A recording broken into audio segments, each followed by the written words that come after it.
راستے سے تکلیف دہ چیز کو دور کر دینا۔ اگر راستے میں کوئی گندگی پڑی ہو یا کوئی ایسی چیز ہو جس سے گزرنے والوں کو تکلیف پہنچنے کا اندیشہ ہو، مثلا کوئی کانٹا، کوئی رکاوٹ، کوئی ایسا چھلکا جس سے پھسل کر گرنے کا خطرہ ہو، اس کو راستے سے ہٹا دینا بھی بڑی نیکی کا کام ہے۔ حضرت ابو ہریرہ رضی اللہ عنہ سے روایت ہے کہ حضرت صلی اللہ علیہ وسلم نے ارشاد فرمایا، ایمان کے 70 سے کچھ اوپر شعبے ہیں، ان میں سے افضل ترین لا الہ الا اللہ کا اقرار ہے، اور ادنا ترین راستے سے تکلیف یا گندگی کو دور کر دینا ہے۔ ایک اور حدیث میں حضرت صلی اللہ علیہ وسلم کا یہ ارشاد حضرت ابو ہریرہ رضی اللہ عنہ نے ہی روایت کیا ہے، اور راستے سے گندگی یا تکلیف کی چیز کو دور کرو تو یہ بھی صدقہ ہے، یعنی اس پر صدقے کی طرح ثواب ملتا ہے۔ حضرت عائشہ رضی اللہ عنہ روایت کرتی ہیں کہ حضرت صلی اللہ علیہ وسلم نے ارشاد فرمایا، بنی آدم میں ہر انسان کے جسم میں 360 جوڑ پیدا کیے گئے ہیں، پس جو شخص اللہ کی تکبیر کہے، اللہ کی حمد کرے اور لا الہ الا اللہ اور سبحان اللہ کہے اور اللہ سے استغفار کرے اور لوگوں کے راستے سے کوئی پتھر ہٹا دے یا کوئی کانٹا یا کوئی ہڈی راستے سے ہٹا دے یا کسی نیکی کا حکم دے یا کسی برائی سے روکے، اور اس قسم کی نیکیاں 360 کے عدد تک پہنچ جائیں تو وہ اس دن اپنے آپ کو عذاب جہنم سے دور کر لے گا۔ صحیح مسلم۔ ایک اور حدیث میں حضرت صلی اللہ علیہ وسلم نے یہ واقعہ بیان فرمایا کہ ایک شخص نے راستہ چلتے ہوئے ایک کانٹے دار شاخ زمین پر پڑی ہوئی دیکھی اور لوگوں کو تکلیف سے بچانے کی خاطر اسے راستے سے ہٹا دیا، تو اللہ تعالی نے اس کے اس عمل کو قبول فرما کر اس کی مغفرت فرما دی۔ ایک اور روایت میں ہے کہ حضرت صلی اللہ علیہ وسلم نے فرمایا، میں نے جنت میں ایسے شخص کو چلتے پھرتے دیکھا ہے۔ صحیح مسلم۔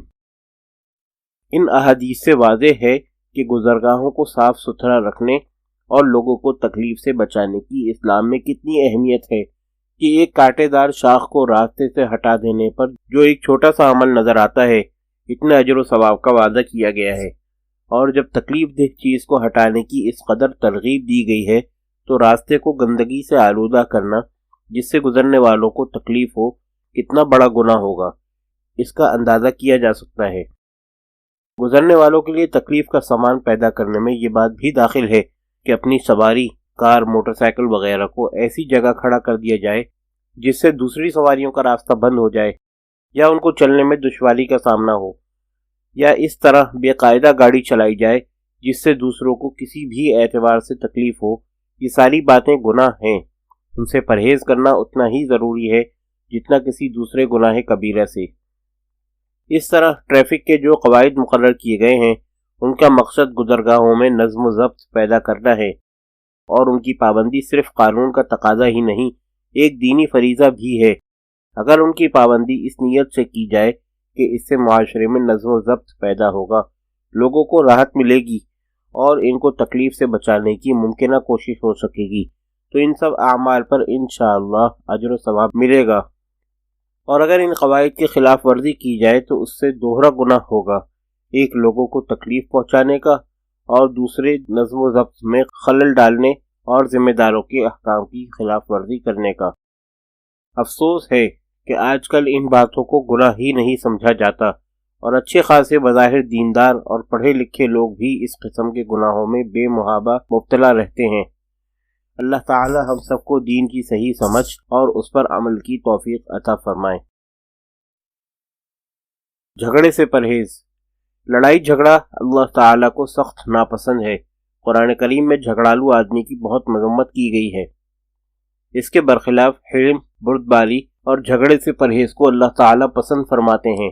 اور ایسے شخص کو اجر و ثواب سے نوازتے ہیں۔ حضرت عبداللہ بن عباس رضی اللہ عنہ روایت کرتے ہیں، ایک مرتبہ حضرت صلی اللہ علیہ وسلم نے قبیلہ عبد قیس کے ایک شخص سے خطاب کرتے ہوئے ارشاد فرمایا،